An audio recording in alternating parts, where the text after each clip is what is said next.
യാക്കോബായ സഭയുടെ പരമാധ്യക്ഷൻ ഇഗ്നാത്തിയോസ് അഫ്രേൻ ദ്വിതീയൻ പാത്രിയാർക്കിസ് ബാവ ഇന്ന് മെത്രാപ്പൊലീത്തമാരുമായി കൂടിക്കാഴ്ച നടത്തും. ഉച്ചകഴിഞ്ഞ് 3:30 പുത്തൻകുരിശ് പാത്രിയാർക്കാർ സെന്ററിലാണ് കൂടിക്കാഴ്ച. സഭാതർക്കവും പുതിയ ശ്രേഷ്ഠഭാവയുടെ നിയമനവും അടക്കമുള്ള വിഷയങ്ങൾ ചർച്ചയ്ക്ക് വരും.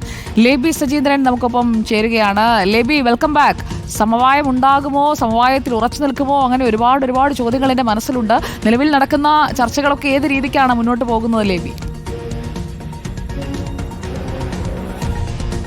സുജയ, സമവായത്തിനുള്ള ഒരു സാധ്യതകൾ രണ്ടു പക്ഷവും ഓർത്തഡോക്സ് നേരത്തെ തന്നെ അതുമായി ബന്ധപ്പെട്ട ചർച്ചകളൊക്കെ തുടങ്ങി വച്ചിരുന്നു. ഇന്നലെയാണ് യാക്കോബായാസ് വിഭാഗത്തിന്റെ ഭാഗത്തു നിന്ന് ആദ്യമായ പ്രതികരണം മലങ്കര മെത്രാപ്പോലിത്ത ഡോക്ടർ ജോസഫ് മോർ ഗ്രിഗോറിയോസ് പങ്കുവച്ചത്. ഇങ്ങനെയൊക്കെ രണ്ട് ഭാഗത്ത് നിന്ന് പറയുമ്പോഴും വളരെ സങ്കീർണമായ ഒരു കാര്യമാണ് എന്നുള്ള കാര്യം ഓർക്കേണ്ടതുണ്ട്. അതുകൊണ്ട് തന്നെ അത്ര എളുപ്പത്തിൽ അതൊരു സമവായത്തിലേക്ക് പോകുമെന്നൊക്കെ നമുക്ക് ഈ ഘട്ടത്തിൽ പൂർണ്ണമായും പ്രത്യാശിക്കാനാകില്ല. എങ്കിലും ഈ സഭാതർക്കമൊക്കെ പരിഹരിക്കട്ടെ എന്ന് നമുക്കും ആഗ്രഹിക്കാം. ഇന്ന് ഉച്ചയ്ക്ക് ശേഷം 3:30 പാത്രിയാർക്കീസ് ബാവ മെത്രാപ്പൊലീത്തമാരെ എല്ലാവരെയും കാണുന്നത്. ഫലത്തിൽ അത് സുനഹദോസ് തന്നെയാണ്. എങ്കിലും ഔദ്യോഗികമായി അജണ്ട നിശ്ചയിക്കാത്തത് കൊണ്ടാണ് നമ്മൾ കൂടിക്കാഴ്ച എന്ന് മാത്രം പറയുന്നത്.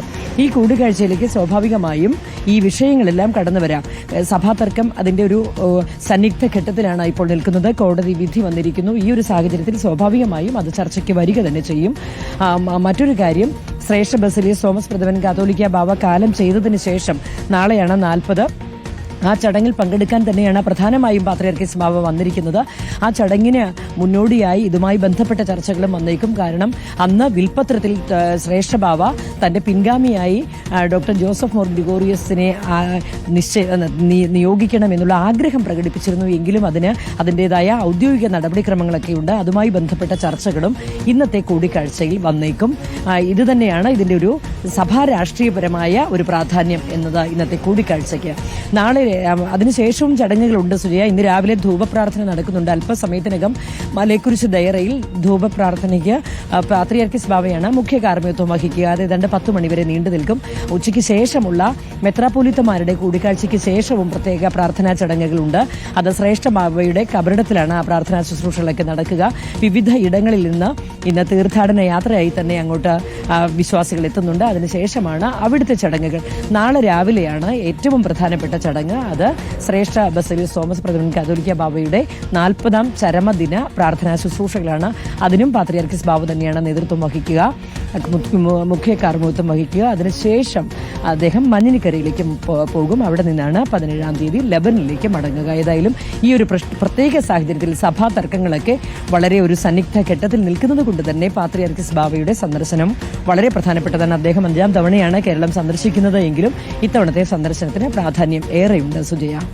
ഓക്കെ, ആ സന്ദർശനത്തിന്റെ പ്രാധാന്യത്തെക്കുറിച്ച് പറഞ്ഞപ്പോഴാണ് ഞാൻ ഒരു കാര്യം ചോദിക്കണമെന്ന് ഇങ്ങനെ വിചാരിച്ചത്. ഈ വാർത്തകളൊക്കെ റിപ്പോർട്ട് ചെയ്യുന്നതിനിടയിൽ ലേബി സജീന്ദ്രൻ ഭക്ഷണമൊക്കെ കൃത്യമായിട്ട് കഴിക്കാറുണ്ടോ? രാവിലെ എന്താണ് ബ്രേക്ക്ഫാസ്റ്റ് എന്ന് പദ്ധതി ഇടുന്നത്? രാവിലെ കഴിച്ചിട്ടില്ല. ഞാനും നമ്മുടെ വീഡിയോ ജേർണലിസ്റ്റ് ജിതിനും കൂടെ ഇപ്പോൾ തൊട്ടപ്പുറത്ത് ആര്യാസിൽ പോയി മസാല ദോശ കഴിക്കാന്നൊക്കെ. ജിതിൻ ജോസഫ് അല്ലേ? അപ്പോ മസാല ദോശയ്ക്കൊപ്പം നല്ലൊരു ഫിൽറ്റർ കോഫി കൂടി ജിതിന് വാങ്ങിച്ചു കൊടുത്തായിരുന്നു. നമ്മുടെ സ്വന്തം വീഡിയോ ജേർണലിസ്റ്റ് ആണ്. അതെ, അങ്ങോട്ട് പോകണമെന്നൊക്കെ കരുതുന്നു സുജയ. ഇന്ന് കൊച്ചിയിൽ വളരെ തിരക്കുള്ള ദിവസം കൂടിയാണ്. ആ തിരക്കിനിടയിൽ ബ്രേക്ക്ഫാസ്റ്റ് കഴിക്കാനൊന്നും മടിക്കണ്ട.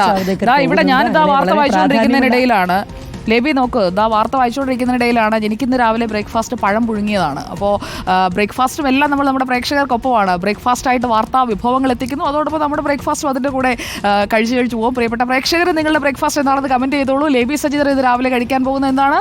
മസാല ദോശയും ഫിൽറ്റർ കോഫി അല്ലേ? അതെ, അങ്ങനെയൊക്കെ വിചാരിക്കുന്നു. ഇനി അടുത്ത പരിപാടികൾ വരികയാണ്. ഇന്നിനിപ്പോ മസാല ദോശ കഴിച്ചിട്ടുള്ള വാർത്ത മതി. നമ്മുടെ ക്രിസ്റ്റി അല്ലേ നമ്മുടെ ഈ പരിപാടി നിയന്ത്രിക്കുന്നത്. ക്രിസ്റ്റിയോട് നമുക്ക് മസാല ദോശയ്ക്ക് ഒരു ഇടവേള എടുക്കുകയാണെന്ന് പറയാം. അപ്പോൾ ലേബി സജീന്ദ്രനും നമ്മുടെ വീഡിയോ ജേർണലിസ്റ്റ് ജിതിൻ ജോസഫും നമ്മുടെ സാരഥിയും കൂടി. സാരഥി ആരാണ് കൂടെ ഇന്ന്? സെബാസ്റ്റ്യൻ. അപ്പോൾ സെബാസ്റ്റ്യൻ, ജിതിൻ ജോസഫ്, ലേബി സജീന്ദ്രൻ എന്നിവർ മസാല ദോശ ഫിൽറ്റർ കോഫി കഴിക്കാൻ പോകുന്നു. ഞാനിതാ ഇവിടെ